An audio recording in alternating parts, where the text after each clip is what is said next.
Today on DNVR Buffs Live, we got a position battle going down to the wire for the Buffs. An injury in the running back room, a 5-star quarterback offered in the 2027 class, and a lot more. Let's go.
Buff Nation Squad coming to you live from the Toyota Lounge, driven by your Front Range Toyota stores. It's DNVR Buffs Live. The final week of camp is among us. Georgia Tech prep is underway as well. Two-man game today. Dynamic duo. What's up, bro? What's good, brother? How you feeling? Great, man. Great, man. I'm just life is just being absorbed back into my body the more football is played. Bro, you know there's a football game on the night? I did not. Monday Night Football, NFL Preseason. Doesn't really count, but still, I just like saying that. You know, there's football in the night. Who we got? Commanders, Bengals, I believe. If we get starters, that could fill an hour of my evening for sure. I don't know if we will, but I think I'm going to be tuned in at least for a little bit. You know what I'm saying? Because check it out. After all, it is football season, bro. We were up in Boulder today. Another beautiful day. Yep. Up there in Boulder, Colorado, after another day of practice. And like you mentioned kind of at the top, bro, it's starting to pivot to Georgia Tech prep, to week 1 prep, which is just such an exciting fact. Facts, man. Talking to Neely about planning pregame today. And all that. Yes. We're so back. Yes. Today on the show, we'll talk about Dillon Gabriel's start against the Eagles, the Big Ten's crazy new playoff format, BJ Green and the Pro Buffs over the weekend, some recruiting, some notable offers have gone out. Pressers today. It was offensive line day on the podium. But we start today also with the offensive line, a looming position battle that is going to potentially go up until the wire, up until when we find out when the quarterbacks is. We might also find out who the starting center is as well. As soon as Coach Gunnar White got on that podium today, he made it clear that ain't no starters listed. They not announcing no starters until probably game day. You know what I'm saying? And we have a good idea of who those 5 starters up front are going to be, but they don't want to disclose that at least publicly just yet, which, you know, makes a lot of sense. But the center spot is something that, again, let Coach Gunnar tell it, is really coming down to the wire. Obviously, between Zarian McGill and Cooper Lovelace, 2 transfers who arrived in Boulder this offseason, it kind of looked early on like it would just be Zarian McGill's job. Yep. You know what I'm saying? But it looks like Lovelace has really kind of come on strong here the last, call it, a week or so. And they're both really in the running to get that nod at a very important position. Like, they touch the ball every single play. They got to ID defensive fronts and call out blitzes and call out, you know, which way we're going to slide and all that. Got to be in mind meld with the quarterback. And you got to be the quarterback of that offensive line, of that unit. Those guys got to trust you. And it seems like both of those guys have earned that trust. I'm still expecting Xavier McGill to kind of be the guy to start at center right away week 1 against Georgia Tech. But you have 2 really good experienced options at center. And that's not something you had last year, right? You had 2 guys play center last year in Hank Zielinskis and Cash Cleveland, but neither of those guys were really experienced with a lot of college football under their belt. You know, in Cash's case, he was a true freshman, walk-on. You know what I'm saying? And now this case, you got Zarian McGill, who has started 27 career games.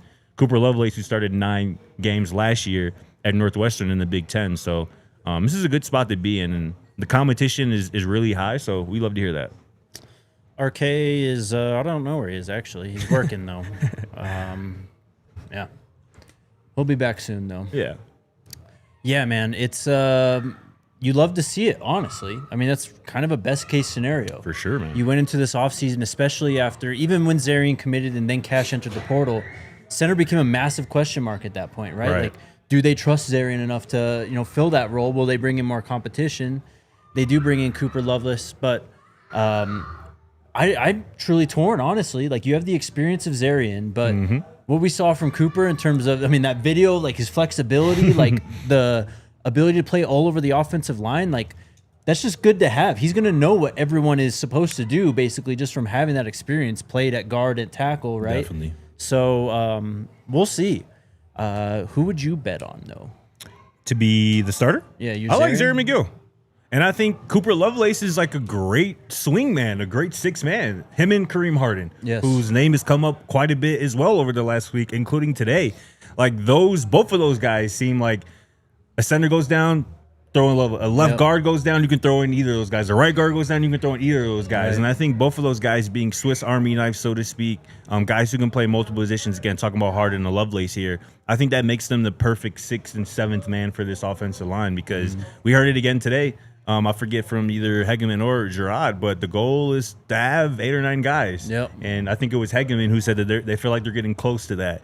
And I think that's who would be my vote for the 6th and 7th right now is probably Harden and probably Lovelace at 6 and 7. And we'll see who ends up maybe being that 8th or 9th guy. For sure. Shout out to Carlton, man. Real one in the chat every single day. Definitely. Appreciate you, bro. So, yeah, we'll wait and see on that center competition. I would not expect any news on that until literally first play. They're walking out there. Why would this team tip their hand at all? Why do it? There's no benefit to it.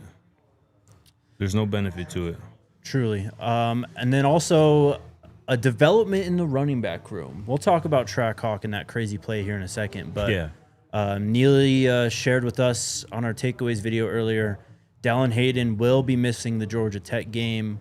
It doesn't sound like a serious injury at all. It's just that the time that he's going to need to heal and recover is going to, overlap with that game week and the game, frankly. So, Dallin, you look forward to getting him back against a Delaware team who I think you can run on. I mean, that'd be a strong game for him to come back, kind of ease in as well. But if this is the case, man, I have complete faith in Micah Welsh, Simeon Price, DeKalen Taylor to lead this backfield. Maybe we see someone else back there. Who knows? No doubt about it. Obviously a tough blow for Dallin Hayden, his second kind of year here at Colorado, kind of dealing with an injury earlier in the season, or in this case, before the season even starts. But like you mentioned, it doesn't sound like it's anything that's going to take a lot of time to recover from. It doesn't sound like he's going to play week 1. Yep. We'll see about week 2.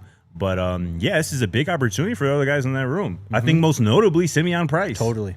Right? Because I think no matter what Dallin Hayden's health status is going to be, Michael Welch and DeKalen Taylor were going to be involved, and they were probably going to have a significant role. But I don't know if we could have said the same about Simeon Price before Dallin Hayden's injury. And now with Dallin Hayden expected not to play week 1, I'm expecting to see Simeon Price. And he looks, to me, like somebody who has earned the opportunity to get touches and reps in week 1 against Georgia Tech. Potentially in a 2-back set, or even potentially as kind of maybe their best pass protecting running back right now who's healthy. Probably is. And I think that is going to be a useful role, especially on third downs, especially on obvious pass situations. And I think, we're talking about the pass protection part of things, but Simeon can obviously catch the football as well, too, and be a weapon out of the backfield with the ball in his hand. So I still like where this running back room is. Obviously you would love to be fully healthy, and you love to have Dallin in the fold, but Michael Welch was my starter pre-spring. Yep. DeKalen Taylor was my starter post-spring. Those are the 2 guys that I'm expecting to kind of really carry the load from a running back perspective here this season. So I'm excited to see how those guys get utilized week 1, and we're obviously hoping Dallin can rest up and get back soon. Totally. Prayers up for Dallin. Again, nothing serious, but he was having a big camp too, man. He was breaking a lot of big runs. Yeah. Can you pull up that video, Alyssa? DeKalen Taylor, his run. So, obviously we had the scrimmage on Saturday, and Coach was not pleased with it, to say the least, in totality, right? But there were some moments in that scrimmage. Isaiah Harge being one. Yes. Julian, that pass to JoJo. The defense is out there making plays. But this play, from Kalen Taylor. I mean, That cut right there is ridiculous, dog. And this one here, get off me. Oh, my Lord Jesus. I mean, what a play. Out of the backfield, make a miss. Sorry, y'all not fast enough. Beaming, gotta go. I mean, that's exactly what Dillon brought to the table. Is that exactly right there? Yes. And now it's back. Like, RK, I think, brought this up. Like, we have not talked about that enough. The package for Dylan Edwards that was created last year and the plans that they had for him. And now they basically just get to, blow off the dust and break out those plays again. I mean, yes. Shoot, man. This is something that we definitely could have used last year, and they're going to need it this year, too. I think I was pretty early on the DeKalen train this offseason. And I've said this to you. I've alluded to this with you, but I'm very close to a DeKalen Taylor take. Can't wait. Here that might get unveiled maybe even tomorrow on the show. Let's do it. It's getting close to that point for me, but I'm said it multiple times. I'm so excited about what he could potentially bring from an explosion perspective to this offense, from a big play ability portion of this offense. He's going to be a nightmare for defenses to try to defend because you don't know where he's going to line up a lot of the times too, right? And maybe where he lines up to start the play is not where he's going to line up or he's going to end up, when the ball is snapped because of pre-snap motion and shift and stuff like that. So that's a walking mismatch right now. Again, I said it I think last week. I would hate to be a linebacker trying to guard him one-on-one in space. Totally. I'd hate to be a safety trying to cover him one-on-one in space. So, man, DeKalen Taylor, it seems like every week, every day damn near, he's making a play or somebody's mentioning him as one of those guys. So that was just a flat route. Yes. Like, wait until they break out the stuff that's like, all right, this is for DeKalen right here. Yes. Like, we're going to scheme this open. That's just him taking a check down damn near to the house. And that's what makes him such a weapon. You don't got to – ideally, you want to be scheming him up right now, but you don't have to do that. Right. Sometimes all it takes is a quick screen, a quick, get the ball to him right now and let him work. Because sometimes it's going to be hard to see him sometimes because of his height, right? And, again, you saw it there in that clip. I mean – the shiftiness, the ability to be right here 1 second and be at a completely different spot a half a second later is something that not a lot of dudes have, and DeKalen Taylor got it. Well, like, in this offense has a lot of verticality to it, right? Like, we talk about the receivers a lot. We talk about Caden's big arm. We talk about Julian's arm. But with players like DeKalen Taylor, you stretch the field horizontally, too. You make it that much more difficult to defend you. They don't just have to – worry over the top, play 3-4 safeties or 3 guys back there in coverage. Like, you're going to need to have some guys close to the line of scrimmage to stop plays like that from happening. No doubt with this about offense. Caden as well. MSJ TV says those plays are with Sean Lewis, though, not Pat. And that's not true because last spring, when Sean Lewis was obviously no longer a part of this program, when Pat Shurmur was the offensive coordinator last spring, Dylan Edwards was talking about this kind of package where like he's used more as a receiver than a true running back. So those are past plays that he had kind of thought out with Dylan Edwards in mind, and I assume a lot of that we'll see with DeKalen Taylor. Let's take our first break.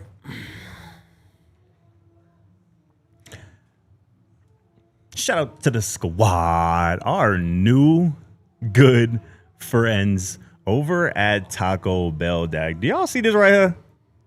Y'all can't see this right here. This is a Buffs box collectible cup with that boy Quentin Gibson, Q for 6 on the cup. And that's what you can get with the new Buffs box. It's now available at Taco Bell with Taco Bell Classics at an amazing price of just $7. And for those $7, you can get a cheesy gordita crunch, you get a beefy 5-layer burrito, you get a Doritos Locos Tacos, and you also get cinnamon twist to go along with a large fountain drink and this collectible cup, which will either have Quentin Gibson Q for 6 on it, or maybe even Jordan Seaton, or maybe even Julian Lewis, or maybe even Draylen Miller. This is for a limited time only at participating Colorado Taco Bell locations. And this is the coolest part, y'all. For every Buffs touchdown this year, and there will be a lot, Taco Bell would donate $1,000 to the CU Athletics Scholarship Fund. So shout out to Taco Bell. Pick up your Buffs box today. And shout out to Taco Bell, man. Shout out to Taco Bell. Massive shout out to Taco Bell. Also, shout out to our friends over at Cake Mortgage. If you own an investment property, you got to hit up our friends over at Cake Mortgage. Even if you're thinking about buying one, they got you covered. If you want to purchase, drop your rate, take cash out. They make it super easy. They don't need your tax return. They don't need a W-2. And there's hardly any, if any, complicated paperwork. All you need is a lease agreement, or they can just use the market rent, make it a piece of cake. If you're a first-time home buyer, first-time investor, or if your property's rent doesn't cover your mortgage payment, they can help you out as well. So if you've been told no by traditional lenders and you're ready to expand your investment portfolio, unlock equity, or just get a way better deal, we got you. Call Cake now, and they'll help you take the next step. Call 800-EAT-CAKE to get a bigger slice of the American dream. Call now or visit cakehome.com to read our 5-star review and to get started. Be sure to mention DNVR sent you as well. Cake Mortgage Corp, Equal Housing Lender, NMLS number 1734623, licensed in Colorado by the Division of Real Estate. Terms and conditions apply. Real quick question as we wrap up this running back conversation. I think I know the answer to it from you, Jake, but is there a way or a possibility that a guy who isn't currently playing running back over the next week and a half starts to get reps? And I'm thinking of the Isaiah Harge potentially, right? Mm-hmm. Who obviously has some running back capabilities. Or do you think that those top three guys that we talk about in the running back room plus a couple walk-ons will suffice for week one? I think there's a good chance we'll see someone else potentially working back there. I mean, maybe not carrying the ball, but we talk about those two-back sets, right? Right. I mean, if you need just a receiving threat out of there, why not put Cam's not an option right now, but, Draylon, Q for 6, Isaiah Harge. Like, you've got options to still kind of create some speed and mismatches out of the backfield. And I wouldn't be surprised. We've kind of seen all that, right? From at least Harge, obviously, last spring. We saw Draylon kind of getting some stuff out of the backfield as well. Maybe not as much as other players. I don't think Quentin's done as much, but I don't know if you go into a game with three backs. I know, right? That's kind of the thing. And the only reason I brought that up is because I got a reply to my tweet today from Rashid357. He goes, the way Uncle Neely keeps talking about how impressed he is with Harge and judging off the recent scrimmages, I'm thinking him and Trackhawk will be running a lot of the two-back options out of the backfield. And again, with the two-back sets that have been teased, I think Isaiah Harge can potentially have a role back there, especially if you're down a guy or two in that running back room. But totally, I mean, it's a fun idea. He did it in the spring game. He carried the load for them in the spring game. He kind of proved that, in a pinch, I can help out and do a little bit here. I mean, he had the longest play of the game in that spring game too. Yeah, run up the gut. Yeah. All right, let's go to press conferences today. Offensive line day on the podium. Coach Gunnar, Coach George, and Coach Andre, along with Xavier Hill. Larry Johnson creating some buzz as well. Larry. And, we saw the frame and all that stuff when he committed, and it was like, wow, like, if this works out, this is massive. Yeah. And it seems like it's working out. So here's Coach Gunnar and Coach George on Larry Johnson.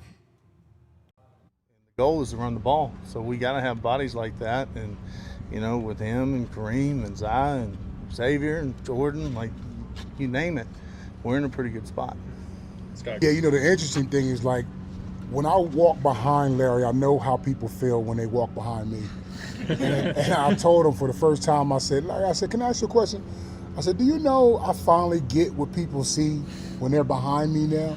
Like, he's that huge, but I think the thing that I'm seeing from him on the field is that he's doing a really good job of learning the technique that we're teaching him. Larry's a big guy, he plays heavy, but at the same time, he's smart, he understands exactly what we're asking him to do. We're seeing him be able to go in there and do some things that we're going to look for from our right tackles this year, which is good. I mean, Coach George did a great job of kind of like describing the size of Larry Johnson there, but also what he said, like, technique-wise, I think that was one of the big concerns with him coming in, right? He was a raw player, but he's picking up the technique. Coach Gunnar says he feels really good about where they're at right now. Larry Johnson is going to be a problem. Good luck. 6'7", 350 pounds. Man, that's a large individual. And somebody as big as George Hegamin, commenting on your size should tell you a lot, because I think Coach George is maybe the biggest human I've stood nearby. And Larry Johnson has to be in that conversation now as well, because that's a big boy. And you mentioned it there. And, Coach George talking about him being coachable and, you know, taking in the technique that they're trying to teach and coach. That's massive. Another thing, though, just in that first one, not about Larry Johnson, but Coach Gunnar, the second name he mentioned is Kareem Harden, man. Kareem Harden's name keeps popping up. Yep. And it's not for no reason. He transformed his body this offseason, looks completely different. Yeah. And he is being used wherever they need him. Coach Gunnar said today, like, hey, sometimes we'll tell him right before practice, hey, you're going to play on the left side today. He's never played on the left side. And he's like, all right, bet, I got you, coach. I'll do whatever you need. That type of versatility on this offensive line is going to be useful. So do not sleep on the importance of a guy like a Kareem Harden. Do you have the clip of Kareem Harden, Alyssa? Which one? Kareem Harden. The coaches on him? Yeah, so here's Coach George and Coach Andre on what they've seen out of Kareem so far. Swiss Army knife, man. Reem can do a lot of really good things. If you look at him last year compared to this year, he doesn't even look like the same kid physically. You know, I think that's helped his confidence a lot. So we're looking at Reem to be one of our utility guys for sure. Kareem is he's a jack of all trades. He continues to work.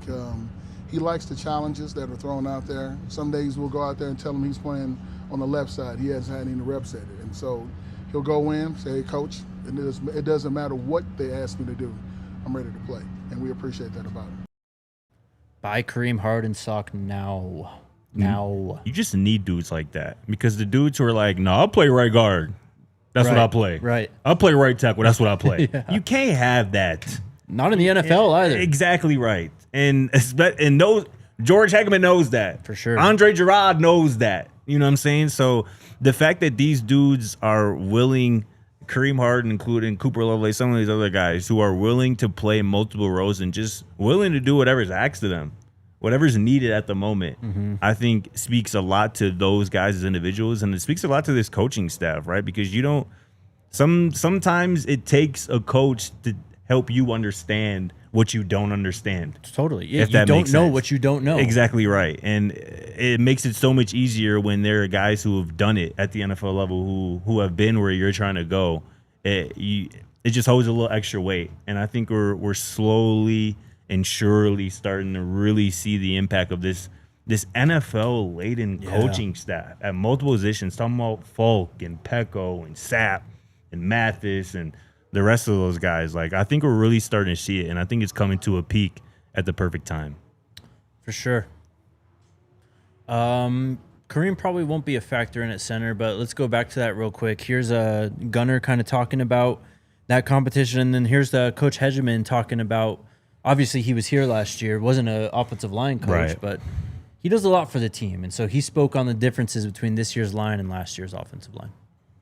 Healthy, you know, and that's another main reason why we're not going to have a lineup until game day, because it's good, healthy competition, and they're very, very similar. You know, it's hard to see who's better right now because of the ins and outs, and they balance each other out. So we'll see how it goes. But I'm happy with the production of the room so far, and we'll see how it ends. Buy in, and here's that's not a knock on anybody, even the guys that were here last year. I think our room collectively is better in terms of us understanding one another. And the biggest thing about playing O-line, I've had the fortune of playing on some awesome Super Bowl champion offensive line groups. And the thing that made us good is we cared about each other. We understood each other's work ethic, and we understood how to work together, and also how to chastise each other in a way that made you go to the next level. So yeah, real quick on Gunnar there. I like what he said, like they balance each other out. Like I think that's the sign of a true competition, when it's like maybe they're not like carbon copies of each other that you're picking between, but it's like one guy does one thing so well and the other guy does one thing so well. You really, I mean, that's a hard decision to decide like kind of what stylistic choice you want to go with, really. And I think the quote there from Gunnar that tells me that this is like a true competition coming down the wire. He goes, it's hard to tell who's better right now. You know what I'm saying? Like they're really competing. And I think we'll hear from Xavier later, but he was saying it doesn't really matter who's in there, whether it's Zarian or whether it's Cooper. Like they all trust each other, and the communication part is at a premium right now. So I really like where the center position's at. You need competition at every single position. Yep. All of them. Yep. You know, except for maybe a left tackle because you have a star like Jordan Seaton. Sure. But every other position should have this competition, and it seems like that's what the case is. And then just Coach Hegamin there talking about how, the team is coming together, and it's kind of been something we've talked about the last 2 years for sure, especially after that first season. But it is really kind of night and day, the difference in how close this team is, how they talk to each other, talk about each other. Just watching Well-Off, too, you can just tell, like, everyone's way more comfortable this year than in past years, and it's just the benefit of time, really. Definitely. Jordan has obviously had a massive offseason, so here is Coach George Hegamin and guard Xavier Hill on what they've seen from Jordan so far this summer. You're good.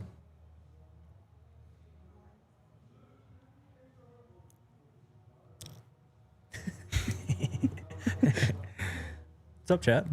Squad. Do you have it? Yeah, so actually instead, here is Xavier on the young guys in that room, Chauncey Gooden and Carday Smith. So Chauncey, I'm speaking of Chauncey first. Chauncey is a very mature, freshman. When he plays out there, it looks like he's been doing this for 2-3 years already. That's all based off his work ethic, his intellect. He's a very smart kid, and I feel like he's going to go good places. Carday, he's a younger guy. Me and Carday sit right next to each other in meetings. So, I always mess with him. That's like my little brother. But Carday has grown a lot from day one in camp to now too. He's going to be, whenever he figures this whole college thing out and really prepares, and really locks in, he's going to be a great player as well. Chauncey Gooden, man, stock way up. He's ready to go. Carday Smith, it's going to take a little time, but he's got a great mentor, it seems. Obviously, Jordan's there too, but one of the older dudes in the room, a guy who's done it at a very high level, is kind of taking him under his wing. Man, every team needs vets like that, man. Like an Xavier Hill who's been around the block a few times, like played a lot of football at a high level and is willing to give back game to the young bulls. Mm-hmm. And I think that's what we're seeing, from Xavier Hill. And Chauncey Gooden is somebody who I called a pro back when we saw him in San Antonio for the Alamo Bowl. When I saw him for the first time in person, everything I had heard was confirmed when I saw him. Mm-hmm. I'm like, yeah, I see the NFL potential in this young man. And, with some of the injuries up front right now over the last week or so in fall camp, like Chauncey has gotten some really valuable opportunities and reps with like the ones and the twos.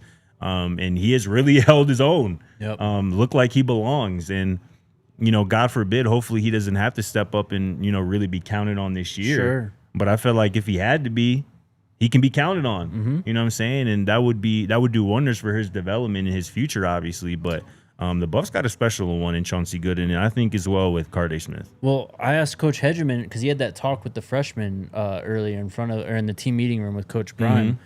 and I asked him about the freshmen. He's like, we want you to play type of thing. Right? Yeah. Like, shoot, man, if he keeps going on this trajectory, how do they keep him off the field though? Honestly. Talking about Chauncey? Yeah. I mean, Zion, Xavier doing their thing, but they'd have past that. Honestly, though, like if Chauncey keeps going at this, like they're gonna have to be playing at like all conference levels. I'm serious though. Maybe, bro. I think they got that in them, Xavier and Zai do, but I do too. I think you have a point. Like if you have somebody, I mean, I don't know. That's a tough line to toe. Yeah.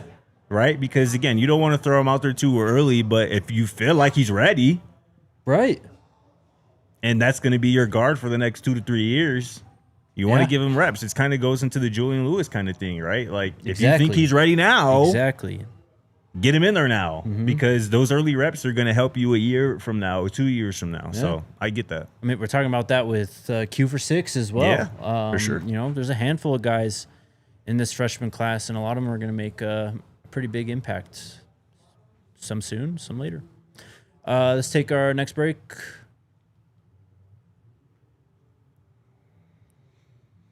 Shout out to the squad, our good friends over at Toyota, man. It's low-key been too damn long since I've been inside of a Toyota, and I miss them, man. The comfortability, the AC, especially this time of year out here in Colorado. I mean, that crisp, cold air conditioning. Those are just a couple of the elite features that Toyota has to offer. And trucks, that's another one, because trucks have always been a part of Toyota's DNA for generations. Toyota has built durable legends destined for greatness and just perfect for Colorado. Toyota offers 17 different models with available all-wheel drive or four-wheel drive, like the epic 4Runner. And Toyota's SUVs take command on the road and on the trail, so you can explore the road less travel without sacrificing smooth city rides in SUVs like the RAV4 or the Grand Highlander. So visit your Front Range Toyota stores at a location near you, AutoNation Toyota Arapahoe and Centennial, Corwin Toyota in Boulder, Groove Toyota in Littleton, Mountain States Toyota in Denver, Stevenson Toyota East in Aurora, and Stevenson Toyota West in Lakewood. Shout out to Toyota, which is the official vehicle of DNVR. Let's go places. Shout out Toyota. Chat, relax. It's just some commentary, please. Also, shout out to our friends over at Monarch Money. We're all trying to save a little bit extra this time of year, right? Pinch some pennies. Yeah. And our friends at Monarch Money can help you do that. It's like your own personal CFO, and it's more than just your average budgeting app. It's a complete financial command center for all your accounts, investments, and goals. Those pesky subscription plans and free trials that tend to bite us in the back when we forget about them, they got you covered there at Monarch Money. They're going to show you exactly where all your money's going. It is named the Wall Street Journal's best budgeting app of 2025 and is a top recommended personal finance app by users and experts with over 30,000 five-star reviews. Financial stress is one of the top reasons relationships fall apart. Monarch Money makes money conversations easier. Get control of your overall finances with Monarch Money. Use code DNVR at monarchmoney.com in your browser for half off your first year. That's 50% off your first year at monarchmoney.com with code DNVR. Alyssa, you don't have to do it right now, but when you get a second, would you mind turning this TV off up here? It is kind of distracting. This is like, this might be the craziest episode of Law & Order SVU I've ever seen, and it's distracting me, low-key. Appreciate you. Thank you. Do you have the Jordan clip? All right, last thing from pressers today.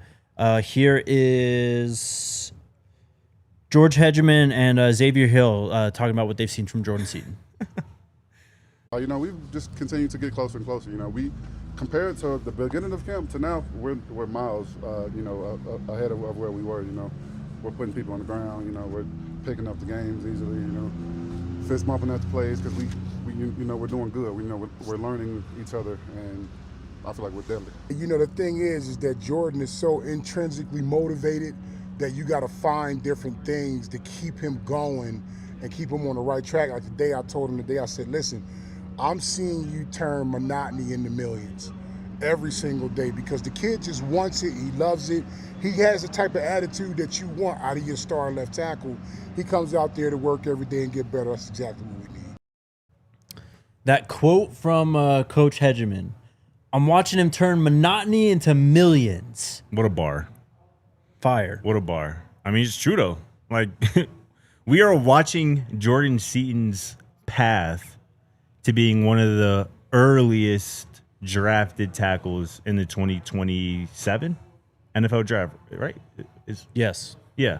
Or maybe even the first one. Mm-hmm. You know what I'm saying? So I hope people really soak it all in because 10 years from now, they're going to be like, damn, remember when that guy was at Colorado? Yep. Playing for Coach Prime? Those days are right now. Mm-hmm. And there's a special player in Jordan Seaton anchoring that offensive line, leading that offensive line. And that's what you want to see. And shout out to Rashid. He just dropped in the chat. But, yeah, that's whose comment I read earlier about the kind of harsh potentially being used in the backfield. Shout out to Rashid. Shout out Rashid. Jordan's just different. And it's so wild to me how every time we think about it, it's like he still has another, off season to get better. I know, dude. Could you imagine what he looks like this time next year? Yeah, man. Yeah. It's going to get scary. For real. That's pressers today. I'm just scrolling through here. I don't think. Is there anything else? I think maybe think there that's was a it. quote or two I wanted to also mention. Yeah, unless you got something. How about Xavier Hill today saying his favorite play is pulling on counter? Lord Jesus. Need it. And that's needed is right, because you need guys up front who want to do that, who want to maul people, who want to run the damn football and dominate folks physically, impose their will on defenders.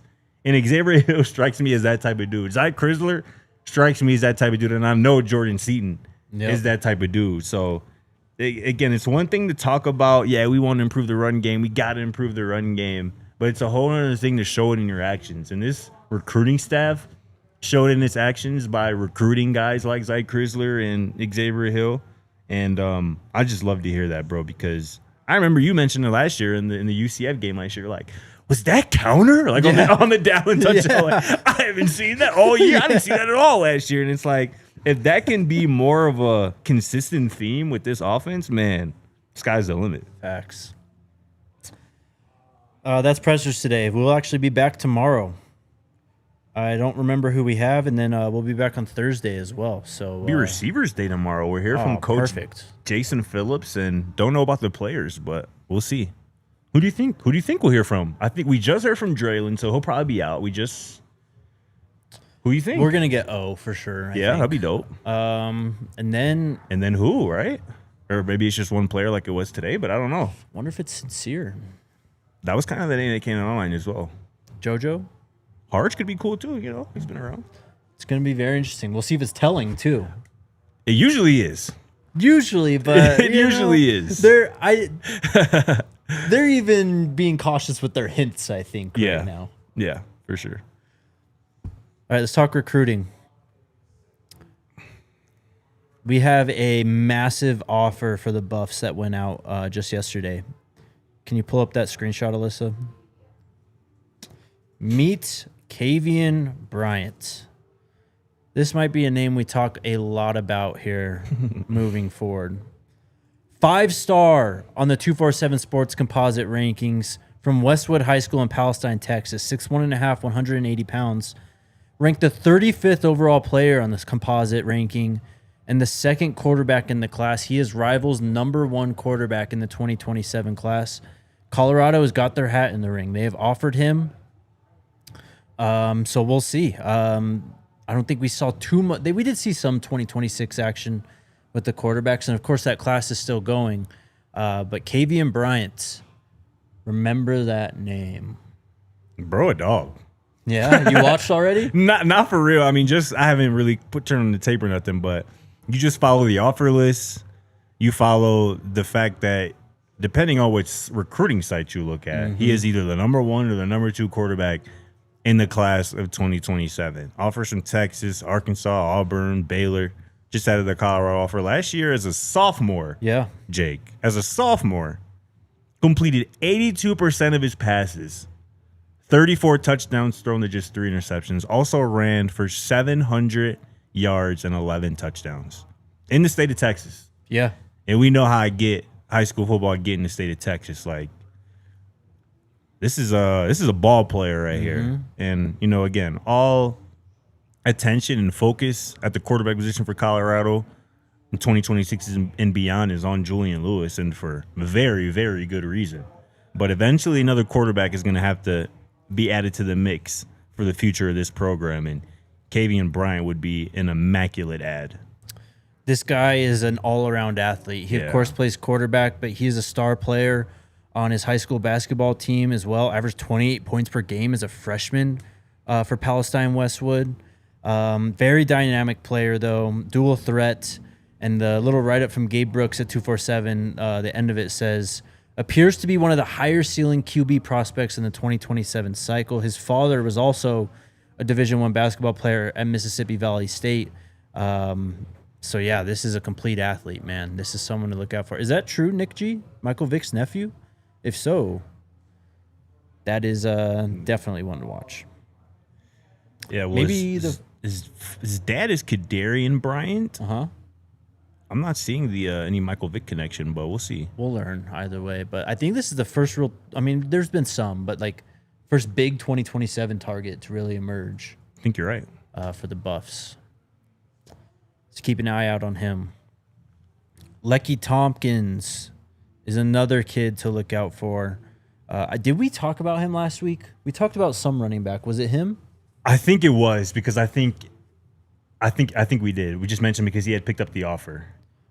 Okay. And now this news is that he's going to visit, correct? He will visit. Yeah. We don't know which game yet, but he's planning on visiting Colorado. Bless you. This season. He says he's still locked in with Louisville. We'll see how much that trip is just checking it out or real interest, But he plays for IMG.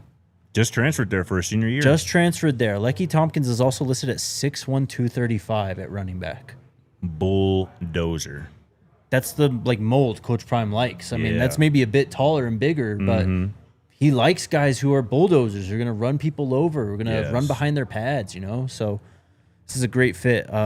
Track guy, too. 1164 in the 100, 23.99 in the 200 meter as a freshman. Also plays basketball. Yep. A real athlete right here.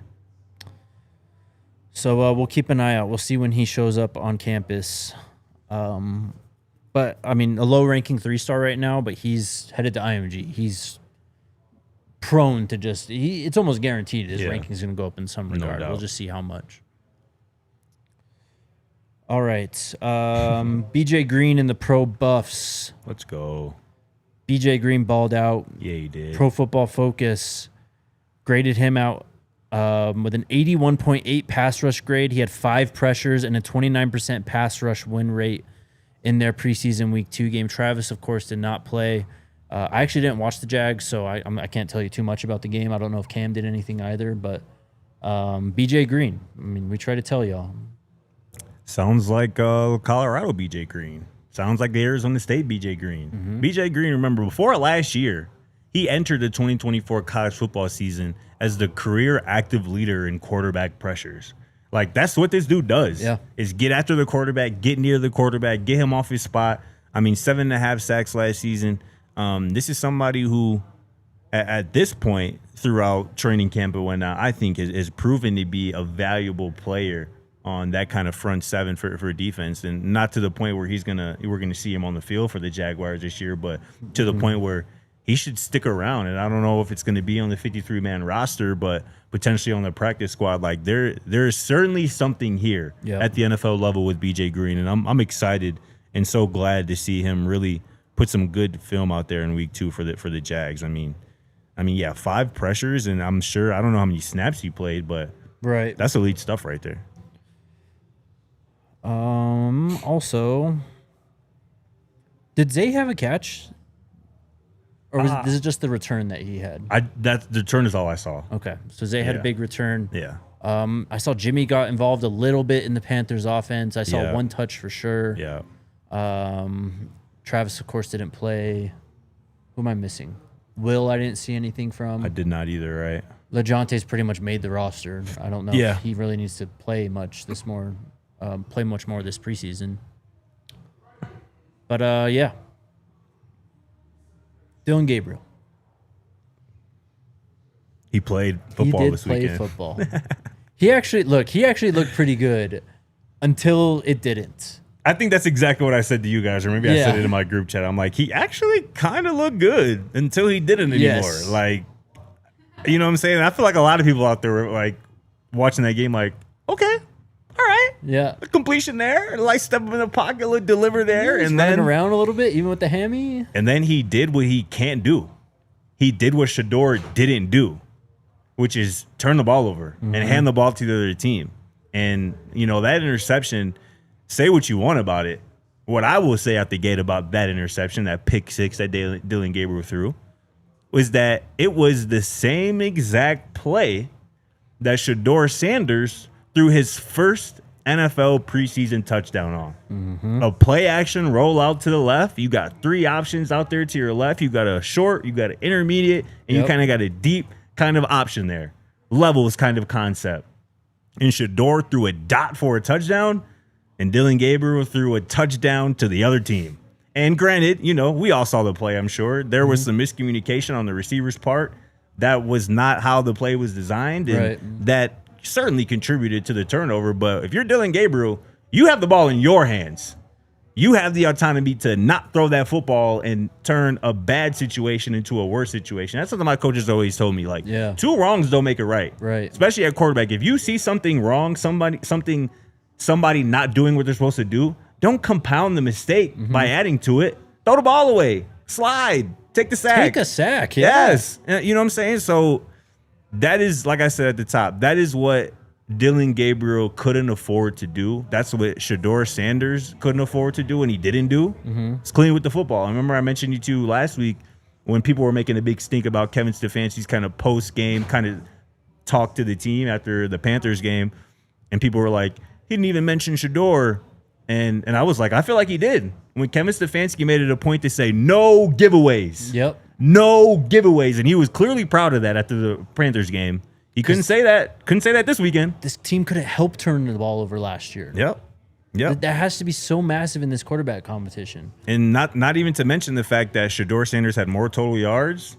Dillon Gabriel had the better completion percentage, but Shedeur actually put the ball in the end zone by his own arm twice. Yep. He led 3 touchdown drives. Dillon Gabriel only led 1 touchdown drive. So unless you're only looking solely at completion percentage, there wasn't much of anything that Dillon Gabriel did better than Shedeur Sanders in their respective preseason debuts. And who's surprised? Yep. Nobody up here.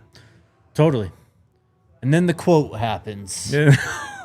Which, look, nasty work by the NFL. Nasty work. I was also trying to prove a point this weekend, and I think I succeeded in that. The NFL has deleted that tweet also, by the way. I figured that out right before we went live. But yeah, that was crazy by them. And you got to be careful when it comes to, well, I mean, I'm talking to the NFL, I guess. What do they care? Obviously. But when you talk about Shedeur Sanders, it's clear, like, you got to come correct, man. Because if you say anything crazy, it will be used against you. It will. I swear, bro. And when you first heard or saw the quote, did you see the video or did you see the... No, so I didn't see it in the game. I saw the video. Honestly, I left it alone at first. I was like, whatever. Then I was like, you know what? So when you first heard it, did you think Shedeur? No. Okay. I really didn't either. No. But I knew, though, when I heard it, I'm like, this ain't gonna go well, bro. This ain't gonna go well. He got to know, like, again, I truly don't think Dillon was talking about or sneak dissing Shedeur with that statement, but you got to know that when you say those words the way he said it, that's the conclusion people are going to draw. Totally. You have to know that if you're Dillon Gabriel. And it doesn't help that he's an Oregon quarterback, too. People were easily able to draw the line from what Coach Lanning said before that game and all. I actually kind of feel for Dillon Gabriel. Like, he really didn't realize what he was walking himself into. It's just, you're a professional now, too. Yeah. You know, like, I mean, Shedeur's under a microscope. It might not be directly on you, but if Shedeur's under a microscope, your teammate, you're under that microscope, too, buddy. So, learning You better get used to it. I think you will learn. Yeah. I think you will learn, sure. But... that was crazy. That was wild, though. The NFL is crazy for that. The NFL, man. They, I don't like how they're doing business lately. You said, I don't like how they moving right now. I really don't. Because it's like this air of arrogance. Like, yeah, we're the NFL. Like, F it. Let's just do it type of thing. You know what I mean? That's what it feels like. Debbie C, that is facts. That is very accurate representation. I would agree with that. No cap. All right, last thing I got.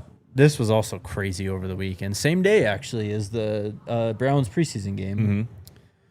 It's reported that the Big Ten is floating an idea for a 24 or 28 team college football playoff.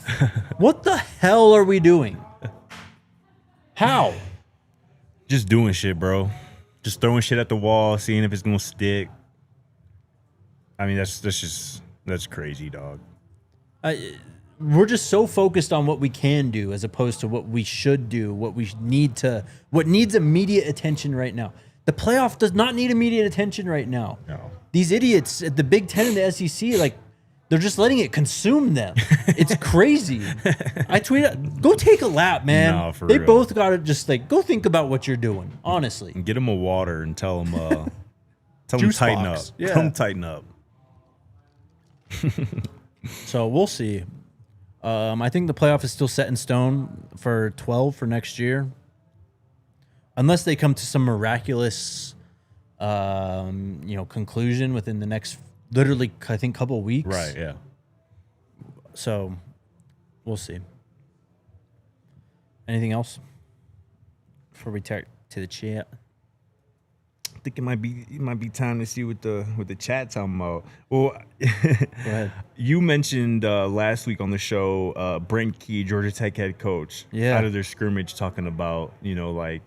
That was over the weekend, but yeah. Oh, so we hadn't talked about it on the show yet? Oh, wow. So yeah, I mean, Georgia Tech had a scrimmage, I believe, on Saturday, just like the Colorado football team did, and the Georgia Tech head coach Brent Key wasn't too happy. In fact, he was pissed. And I saw the quote over the weekend where he was like, we wouldn't be ready to play a football game right now. Yeah. And I saw the full video today. Yeah. And did you see the video? Yes. He was pissed. Yes. And this is another quote where he goes, I don't care if we go into the first game and run 2 offensive plays and 2 defensive calls. We're going to play what we can execute. And basically he's saying that it was like there's no discipline, sloppy play, penalties, all type of goofy stuff in their scrimmage. And again, Key's pissed coming out of that scrimmage over the weekend. So just something to keep an eye on. And again, we don't want to take the bait because I'm sure there's some gamesmanship in what Brent Key is talking about and probably not liking what he's seeing on the field and trying to pump up his team through the media. That happens Trying to keep quite them often. locked in for the rest of camp. Exactly right. So, but it's still interesting nonetheless. Julius is right, though. I mean, I thought it was kind of fascinating how he was talking like that and how Coach Prime also talked about his scrimmage or their team's scrimmage on Saturday. Like, both of them really understand the magnitude of this game, how this game is a springboard for your season. If you win this game, you kind of have an inside path to the college football playoff without having to deal with a Georgia, a Texas, a Michigan. Man. You know what I mean? Like, no doubt. An Ohio State. Like, this is as good of a non-conference matchup that you could possibly have without literally doing stuff like that where it's like, we're traveling to Atlanta and we're going to play Georgia. Like, honestly, this is as good as it gets, really. So I think both coaches, at least, are kind of sensing that it's unique in college football. You don't get a preseason game. Like, you got to figure it out before week 1, and week 1 is the most important game because it's the next game, right? But because it's going to be a springboard too. I'm trying to put myself in the shoes of, like, let's call them AP poll voters, week 1. Who would a win be bigger for? Has to be Colorado. Because all the questions are, well, without Shador, without Travis, what do they have? And it's like, if you go out there and beat this team, I think you wake people up to go, oh, we actually need to pay attention to Colorado. Like, they got some stuff going. I think you're right. What's the narrative for GT? Going on the road, Yeah. I guess that would probably be it, though. You know what I'm saying? Because a lot of people aren't putting a lot of respect on Colorado's name from a national perspective. Yeah. Obviously, the national, let's call it, media is more high on Georgia Tech, certainly, than Colorado. But I think you're right. I mean, because, again, nobody is really taking Colorado seriously right now. Mm-hmm. And they would have to after week 1 if they beat Georgia Tech. But I just see a path where they're just like, Georgia Tech wasn't that good either. And that's where they're going to try to pass it off, which is we're used to, but it's interesting. The goalposts are going to move regardless. This is from Jackets Online, actually. This is a leaked screenshot from the Rivals. Did you see this one? Mm-mm. From their Rivals site or whatever about the scrimmage. Yeah. It was a hot one, and Brent Key was not pleased after the scrimmage. They ran 125 plays, and the first 100 were, quote, dog crap. He said the heat got to some of them as well. It was 94 degrees and 115 on the turf. Too many blown assignments, too many turnovers. They had 4 interceptions. Key said they felt they were in really good shape with the running back room. That was a positive he shared from the scrimmage as well. Some guys sat out that should have gone, and he hinted that they would have had it been a real game. He said there are 6 to 8 true freshmen he expects to play and be in the mix, and 10 to 14 total could be helping. Doesn't apply to us.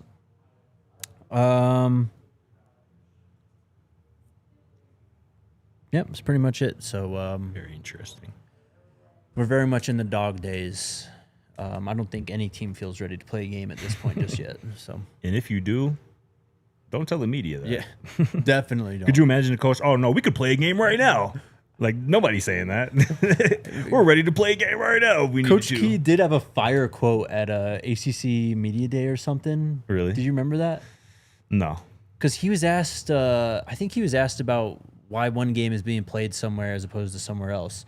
And he goes, name a parking lot. Like, we'll take them wherever. You know what I mean? Like, I love that. all right. I think that's about it. Let's go to the Toyota chat, talk to the people, and see what's up today. Chatsky. Shout out to Timothy. You are awesome.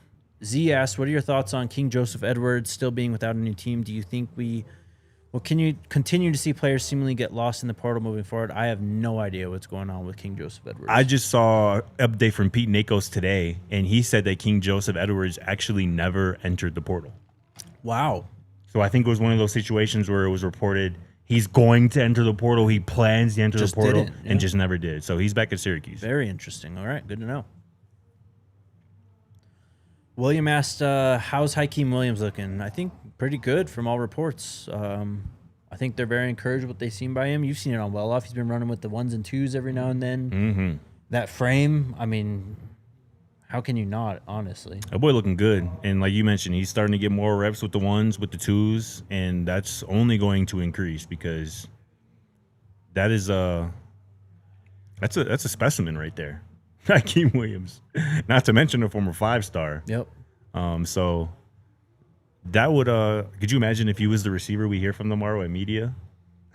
That would make my eyes go like The hype would go crazy. The hype would be, yes, for sure. But yeah, Hakeem looking great. Real quick, did you see this Texas Tech injury that just happened right before we went live? No. Quentin Joyner, the running back from USC, Okay. He's at Tech now? he's at Tech now, projected to be one of their most impactful players on offense. I mean, they got to replace Taj Brooks. Right. Torn ACL out for the year. That sucks. Big injury. Super chats. Rembo1 says, any updates on Chidoze and Bentley? And have not heard. Sorry. We are headed to overtime. If you are watching on your television, head on over to thednvr.com. Maybe become a diehard if you aren't already. But you can wrap up the show with us over there. Don Peasy. Gabriel is a fine quarterback when he stands as tall as he can in the pocket, plus stays on script. When he has to improvise, it's all downhill. I actually thought he did a good job extending plays and running around a little bit, especially with the injury. But he's, I mean, yeah, if that's as good as it gets, then Yeah, I mean, wasn't overly impressed. I think the first 5 words of that super chat are perfect. Gabriel is a fine quarterback. I would agree with that. Fine. He's not great. that's right. I wasn't blown away, but No. I was like, yeah, okay. No, not at all. Then Don Peasy adds on, Shador makes plays in and out of the pocket. Yeah. That's all facts. We know that. Definitely. Appreciate you, Peasy. East Coast Kev says, Scott, don't BS us. Dillon was dissing number 12. The apple doesn't fall far from the tree. Right, Clan Lanning, a.k.a. Mr. Rooted in Substance. Where was that substance when Oregon got... Not Kev. Why you ain't say Scott and Jake? Like Jake ain't also agree with he didn't think Dillon was dissing Shador, but I'll take it. It'd be like that sometimes. Please explain the bell. Your Pops is asking to explain the bell. You'll see tomorrow. Please explain the bell. You'll see tomorrow. It's a Taco Bell. What do you mean? That's what it is, yeah. It's the Taco Bell Pops. PZ again says, I see you, East Coast Kev. He got a super chat shout out by Shannon Sharp and Ocho over the weekend on Nightcap. Repping See You and Shador. Let's go, East Coast Kev. I see you. That's fire. That's big time. Shout out to Kev and to Don Peasy. Appreciate y'all, man. Squad. That's it for today. It was a fire show. That was fun, huh? Hell yeah. I'm feeling it, brother. I cannot wait. We're going to pick games later this week. We're going to do Hell yeah. projected starters. Hell yeah. The last time we're going to do, all sorts of predictions. We're going to use that bell for something. It's going to be fun, man. I cannot wait. Dre. RK should be back tomorrow.